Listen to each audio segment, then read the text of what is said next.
Remember, this hour of Wake Up brought to you by Cabco AZ, Central Arizona Block, masonry products made here and sold directly to the Tucson public that want to have great outdoor spaces, patios, bigger walls, especially in Ed's neighborhood. You know, his is starting to look like the Great Wall of China over there. That's how big his wall's starting to get. So, God bless you, Ed Alexander. Got a couple chows in the backyard, and we're all set. Look out. He's got a catapult there, too, now. If you missed anything on the show, Sean Flanagan calling from the UK about the Prosperity Index, Ryan Larson about sports, U.S. Congressman David Schweikert. Anything that you missed here, kvoi.com. If you have a question or comment, 790-2040. Now, I'm going to embarrass her with the credentials of Dr. Jane Orient, just so in case anyone from the Arizona Daily Star doesn't know who she is, and they should know about her. BA Chemistry Honors, BS Mathematics, summa cum laude, U of A. I won't say the age because she still looks like she's about 35 years old, which is great. Very healthy living. MD Columbia, board certified, Board of Medicine, again in the 70s. She's been doing this for quite a while, and we haven't had her on since the Obamacare debacle. Wow, it's the old days. Dr. Jane Orient. Jane, how are you doing? I'm doing okay. It was so great to hear that you were out and about doing, kind of bringing some sense to another medical situation, because I thought you were one of our better voices of reason during Obamacare. So thanks for being out there again. I appreciate it. Well, there's certainly a lot to talk about and to worry about. Like the commercial you just had about, well, I guess it wasn't a commercial, saying that we're going to have free internet access for 2 months to parents of K through 12 children, as if an internet connection is all you need to teach little children who don't know their letters and who don't know how to hold a pencil. Amen, sister. Well, let's get to that. So I had the Surgeon General of the U.S., Dr. Adams, on last Friday, and I asked Dr. Adams, I said, hey, of where we were at in March to where we're at now, what would you say? Did we do a decent job? Did we flatten the curve? What could we have done better? So I'll ask you the same question, Dr. Orient. The epidemic of a virus takes a certain course. It always does. There, one virus after another, you have things building rapidly to a peak and then leveling off and coming down. And that is what has happened here. I think the lockdowns have made virtually no difference whatsoever in the course of the disease, but they have flattened the economy and destroyed children's education and caused all kinds of panic and despair. And whether we can ever recover is a good question. Now, so as you said, in the history of these viruses, right?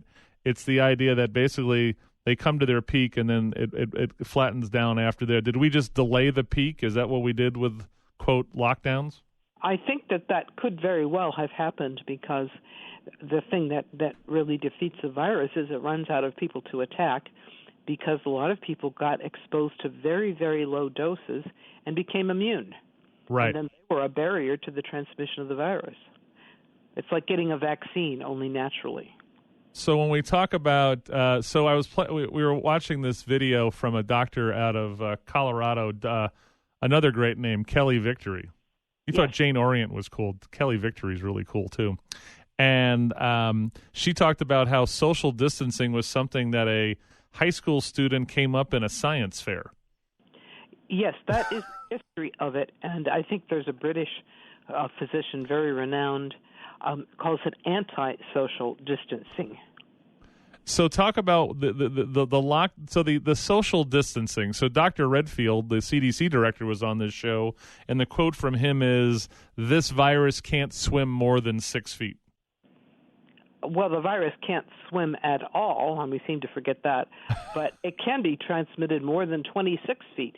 If you look at what happens to a sneeze or what happens to an aerosol, they have been able to collect viable virus at 26 feet. Not very much of it. Whether it's enough to infect you, I don't know. The WHO said 3 feet, and the CDC said 6 feet, and then somebody said, well, some people said 3 feet, but since people don't know how far that is and they'll violate it, let's double it to make it a little more likely that they'll stay at least 3 feet. I mean, this is the kind of logic and science that we have here. Now, another big thing is asymptomatic spread. So Dr. Vanderkoven at WHO, about 6 weeks ago, it made big news for about 24 hours, and then they slammed down on her faster than you would believe when she said there were several studies out of Europe that say asymptomatic spread of COVID-19, of the coronavirus, is very, very rare. And then they slapped down her so fast, and now I had even the Surgeon General on Friday saying, well, asymptomatic spread, that's something that's happening. Is it really happening? Well, there's no evidence for it, really. This is what I hate, is all these people that keep saying science and data, but we keep talking about things that have no science or data behind them. I mean, just sort of saying, well, it must happen. It has to happen.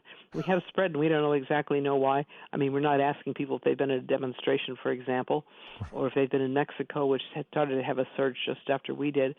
But there's really no evidence of people who truly are asymptomatic infecting other people. Maybe it happens once in a while, but even in household contacts, or even on the aircraft carrier Teddy Roosevelt, where they had people crammed together in a naval ship for months, the vast majority of people did not get infected. So, Dr. Orient, we had a professor on from Washington University in St. Louis, Anne-Marie Knott. She did an official sanctioned university presentation about the Teddy Roosevelt and then the Diamond Princess with the older folks on it, right? Yes. And she basically, just looking at the numbers and that kind of high population density, no distancing, no masks, right? That there was a natural 75% on Diamond Princess, 80% on Teddy Roosevelt of people who didn't catch anything. Well, that's right. And maybe they got a tiny dose and they got immune to it, so right. You could never tell that they got infected. But influenza in a situation like that, or norovirus, would spread far more rapidly and probably catch almost everybody. How about, so when I pressed Dr. Adams about masks, right? Because originally he was a no mask guy, and now everyone's a mask person. And in the end, he said, look, there's droplets that come out of your mouth when you speak or you sneeze or you cough, and it could catch some of the droplets. So I said, what we're saying is it kind of works. Where's Dr. Jane Orient and the science on masks? Well, if you have an N95 mask, it may help to keep you from inhaling particles, but it has a valve on it that does not filter your exhaled air. The masks, even a surgical mask, may catch 30% of the particles, but a picture's worth 1,000 words, and you could look at Twitter and see videos of someone who inhales some smoke while he's wearing a mask and then exhales, and it's coming out through the mask. It's coming out on top of the mask, below the mask, on the sides of the mask, and the mask is doing very little good. Or there's a picture of a guy who was wearing a mask while hanging drywall, took the mask off, and there were drywall particles all over his face under the mask. Right. So when we look at, there's so many things I want to ask you, so I might keep you for a segment or two more. Is that okay? That's fine. Okay. So recently, Doug Ducey, he didn't want to totally mandate it. He opened it up for counties and municipalities to force the mask wearing, and he closed gyms, and he I don't know, whatever he did with restaurants made it 50% occupancy, right?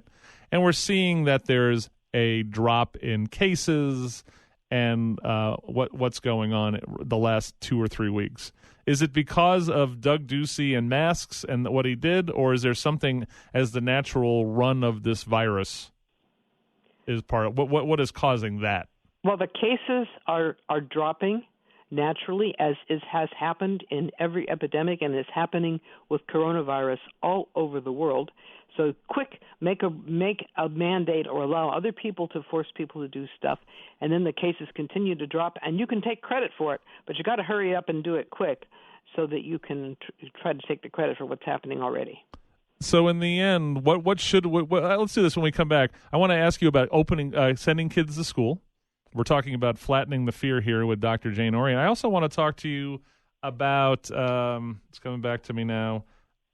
It'll come back to me. I just had a senior moment. So we'll be back right back with Dr. Jane Orient. If you have a question for Dr. Jane, 790-2040. This is your chance to talk to someone who has the experience, the education, and she's paying attention to what's going on and get the answers straight from a medical professional. Wake up, Tucson, 1030 The Voice. All right, 8:21 in the morning. You're on the Wake Up Tucson show. We're getting all of our questions answered, all in this great interview with Dr. Jane Orient. So we appreciate Jane and all the work that she's done over the years and especially right now, she's part of this Flatten the Fear campaign with the Job Creator Network. Dr. Orient, welcome back. Thank you. I know the question I had my brain fart on, and the question had to do is when all of this was hitting in March, what should we have done as a state and a country in relation to mitigating the damage from this coronavirus? We should have been protecting the people who were most at risk. I mean, nearly half of the people who died were in nursing homes. And they are not going out to bars or to gyms ordinarily. Many of them don't even have any visitors. So all of this closing down the economy did nothing whatsoever to protect those people, but other things might have, such as seeing to who's taking care of them or checking how else they might be getting infected, like governors in 5 states sending sick patients from hospitals back to the nursing home, despite the CDC's recommendation. So these are the things that should have been done instead of crushing the economy. Now, let's talk about hydroxychloroquine. All right. So now, we just did the story out of Dharavi, India, which has 650,000 people within a 2 square miles, basically, and how they're almost at zero because they've been using hydroxychloroquine as a prophylaxis.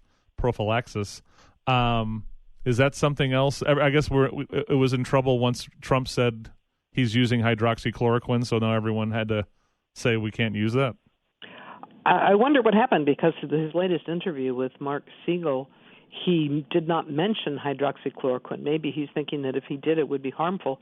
But there's all kinds of information available that it is effective. It has been safe, known to be safe for 65 years. Hundreds of millions of people have taken it. It's safer than most over-the-counter drugs. But there has been really a blackout on people talking about this, and because of some statements by the FDA that they refuse to retract, even though in private they admit that doctors do have the authority to prescribe approved drugs for off-label uses, that state boards of pharmacy, state boards of medicine are threatening physicians who write prescriptions for this drug for people with hydroxychloroquine. So many patients are not able to get any effective medicine until they're very, very sick when they're in the hospital, and they'll get whatever the hospital's willing to give them. When antivirals, like Tamiflu, for example, need to be given right away.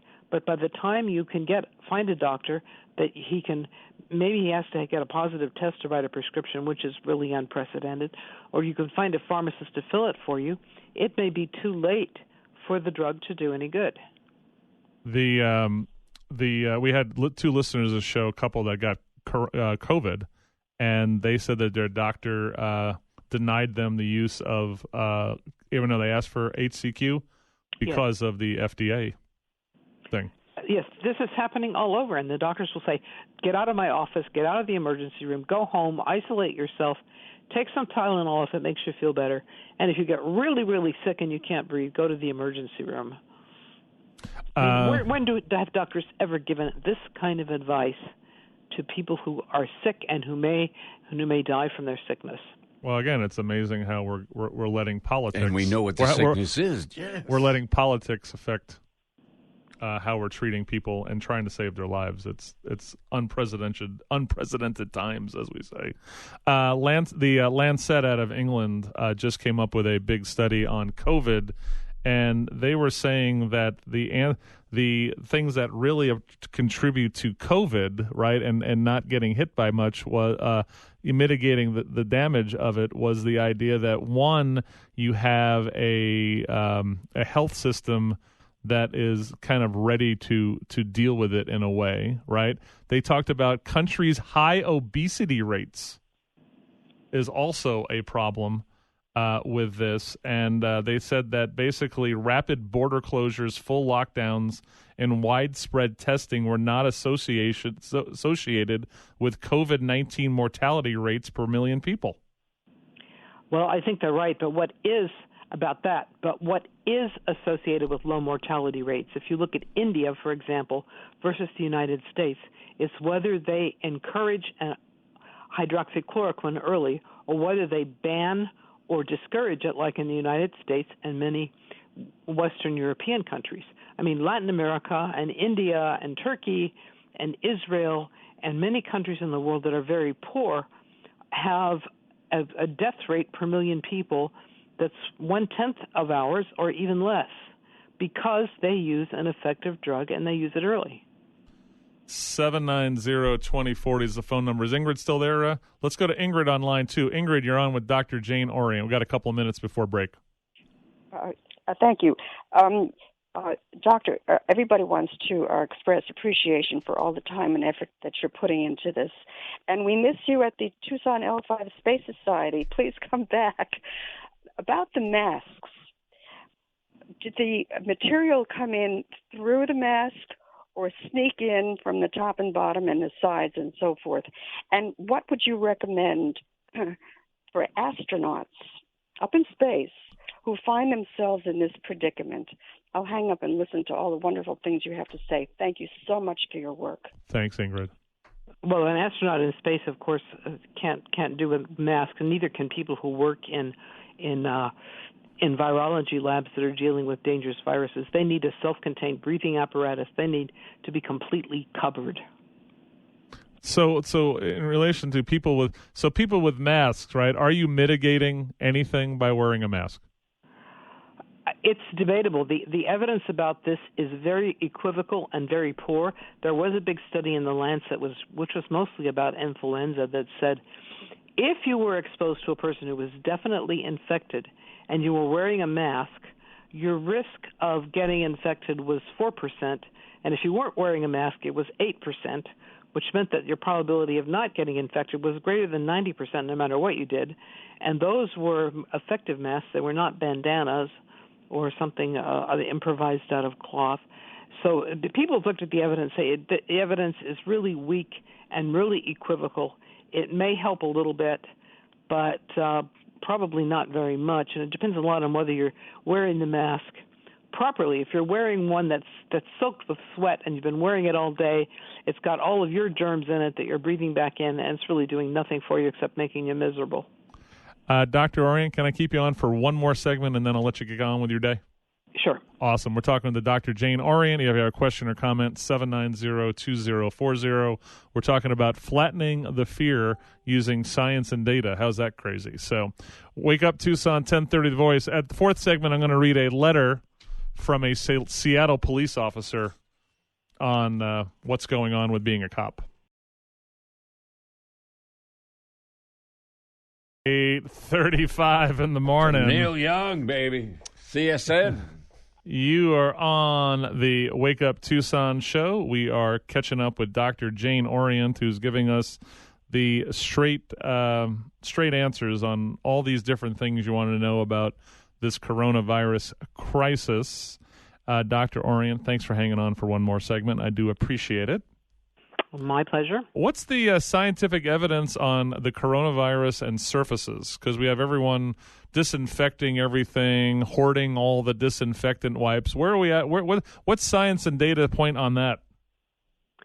The science is that if you cough on something, you can recover a virus for a certain period of time. That doesn't mean that anybody's going to catch virus from that, because suppose somebody coughed on your pizza box and you touch it and then you poke your finger in your eye, which is sort of unlikely to happen. The virus has gone through has been declining from the moment that it was coughed. It declines more when you put it on your finger because of the acid in your skin. And whether you get a big enough dose, even if you poke it right in your eye, is debatable. So as far as I can tell, all this disinfection is a ritual, making you feel like you're doing something. It may help to prevent methicillin-resistant Staph aureus or MRSA or norovirus or other things that you get from eating food. But whether it protects you against a respiratory virus, that's kind of speculation, and I think it's pretty unlikely. Tell me about the evolution of the virus. Because the viruses evolve as it moves through a population. Do we feel like it's getting stronger, weaker? Well, some people say that it's getting weaker. It's an RNA virus. That means its genetic material is RNA instead of DNA. And with RNA viruses, they make more mistakes in replicating themselves, and so there are a lot of mutations, many of which will kill the virus or make it weaker. And it's pretty unpredictable. This is just a natural thing that happens, and there's nothing we can do about it.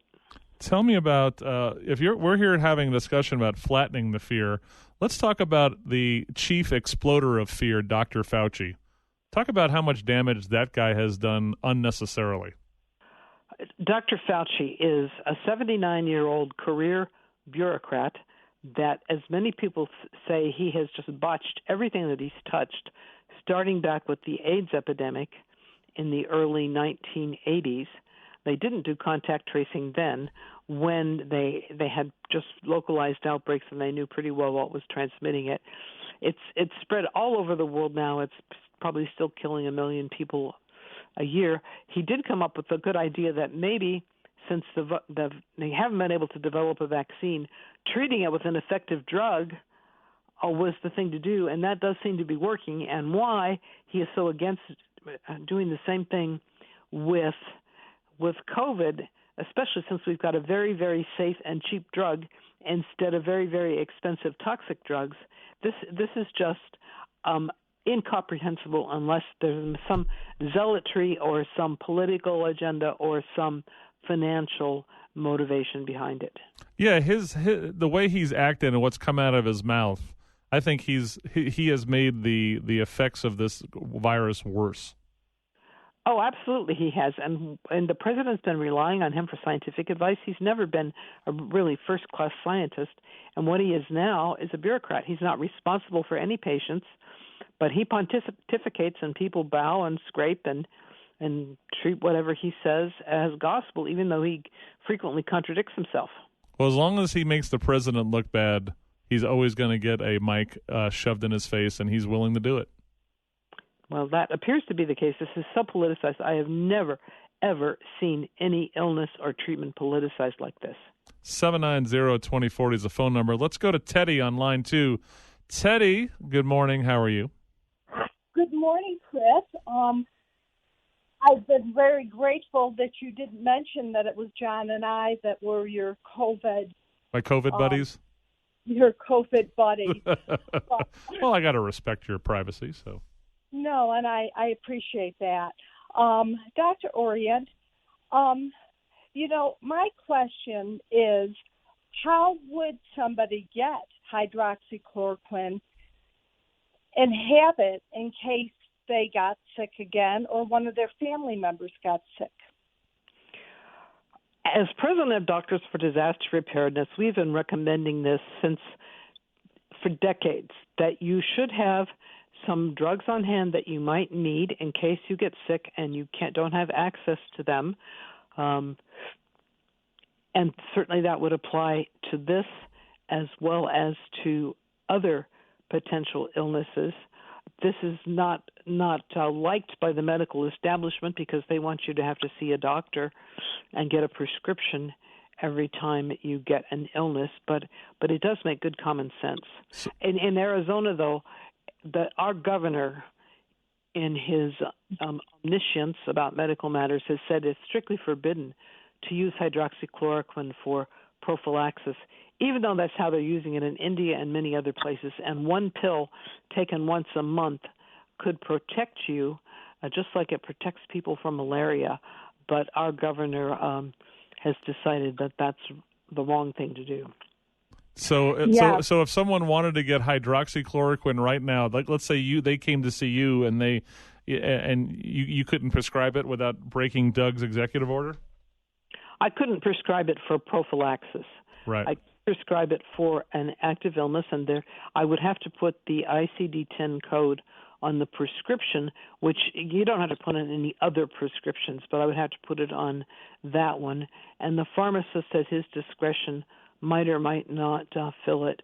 There is a network of physicians by telehealth called speakwithanmd.com that Jerome has set up, and you can get a telehealth appointment for a doctor who has license in your state, and they are well briefed on the protocol for hydroxychloroquine, and you might or might not be able to get a prescription from them, and it can be shipped from an out-of-state pharmacy if you can't get it filled locally. So Teddy, what happened with you and John? Did you the hydroxy thing? How did it come up, and how did you get denied? Well, the first thing I did was ask my doctor for a prescription when John and I tested positive. And John was already somewhat sicker than I was. My doctor did, which we had been doing anyways, but he did recommend that we take zinc, vitamin D3, and vitamin C, which I've been doing since forever, because I know it's an antiviral. I'm a nurse. But he would not order the hydroxychloroquine because John developed a really bad cough. He did order azithromycin for John, which helped him a lot. But I'll tell you, Chris, John scared me. His O2 dropped really low, almost low enough to go into the hospital. And thank God he turned around.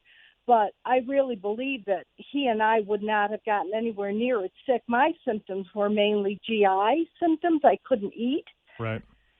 And he was the same. He lost 14 pounds and I lost 7 pounds. And, I just feel like it could have all been avoided. We're both 73. It's not like we're spring chickens, but we're very healthy and we're thin. We don't have any major medical problems. John has 0. And I really, really think that it's a disservice to people not to allow them to have this medication, especially, of course, early on or even prophylactically. I know Dennis Prager takes hydroxychloroquine once a month, Wow. Well, I'm sorry you had to go through that, and I'm glad you and John are okay. Yeah, I am too, Chris. Thank you. And thank you for highlighting this, because I don't think people are really aware that they can't get it. Amen. Dr. Teddy, say hi to John, and thank you for calling as always. You're welcome. Dr. Jane, this is going to be our new list of things we have to bang on Doug Ducey is let loose HCQ. Is that something we need to... We've been banging on him for months and have not gotten a reply. What your caller said is very interesting. Vitamin D is extremely important, and you're resistant to any respiratory virus, and most people are deficient, even if they live in Arizona. You need to take quite a lot of it to get your level up to more than 50. Some people recommend 5,000 units a day. So that is good advice to do that, but if you put it on Twitter, they will probably remove the tweet because the WHO does not approve of that. But azithromycin probably helps. Zinc definitely helps. There are things like quercetin, Quercetin, and elderberry that also help zinc to get into the cells, and that's one of the mechanisms of hydroxychloroquine. So that's something that you might keep in mind. That's available over the counter. In our opinion, HCQ should be available over the counter because so many doctors and pharmacists are terrified of the state medical boards because of these restrictions that are put on it and the negative statements by the FDA. And the suppression of differing opinions during this last 4 months has been just horrendous. Oh, it really has. Doctors are supposed to prescribe according to their ability and judgment, and there will be disagreement about what kind of drug is best for the patient. And it's a doctor's duty and responsibility to do that, not just his right. And we are seeing that shredded by our governments. Let's go to the phone, 790-2040. Let's go to Bunker on line 4. Bunker, you're on with Dr. Jane Orient. What's up, sir? Well, thank you guys for a great show, and for the doctor, God bless you. You're a wise lady. I want to kind of pose something for the good doctor's thoughts, and that is what I call the corona correction. I'm an old geezer. I grew up with a fellow named Darwin being taught, and it seems to me that nature has a way of correcting when things are out of balance. And we have now in a world so overpopulated that, there's no way we can ever correct it, but nature can. And my strongest feeling is this is like you get a herd of deer and they get overpopulated. No matter what you do, disease is going to come in and bring the population down. So I would like the good doctor's thoughts on that. Well, there are people who seem to think that they know how many people should be in the world, and people like Bill Gates think there should be a lot fewer, and that it would be kind of a good thing if we reduce the population by 10 to 15%. And he is not bothered by killing off 700,000 people with his vaccine, if that's what it takes, if he can immunize everybody in the world. I just disagree with that. I think the world, we have many more people in the world. They are actually being fed much better than they were before. There's plenty of space left over. Thanks to capitalism and free enterprise and technological advance, we can support more people, and I happen to believe that more human beings is good. Well, thank you. That's interesting because, like I said, I'm an old country boy. I grew up on a ranch, and I saw nature working. And, of course, with the ranch, the whole purpose is to increase your herd, to increase your yield. But at the same time, you knew there were natural forces that were always working. Bunker, thanks for the call, man. Have a great day. You too. 790-2040 is the number. All right, I got two more questions, and I'll let you go, I promise. I know we can talk again, but I got so many things in my brain, Dr. Orient. Herd immunity, that's something else we've heard. How does that play out in the world of the coronavirus? Well, herd immunity plays out in the context of any infectious disease, which is why all epidemics have stopped. And particularly this one is going to stop before it wipes out the human population because 99.5 at least percent will get over it and recover from it and not die. So people do become immune. Herd immunity is mainly talked about in the context of vaccines. They say, we got to give vaccines to 95% of the people or else we're all going to die, which I think is a political stance more than anything else. What do we see? And one of the things we were seeing in Texas and Arizona is people that are coming across the border from Mexico who are having this that seem to be also adding to some of the numbers in hospitals. What are you hearing about the Mexico effect on Arizona and Texas? Well, the surge in cases has been mainly in border counties. Doesn't seem to happen in New Mexico because there aren't any really good border crossings in populated areas.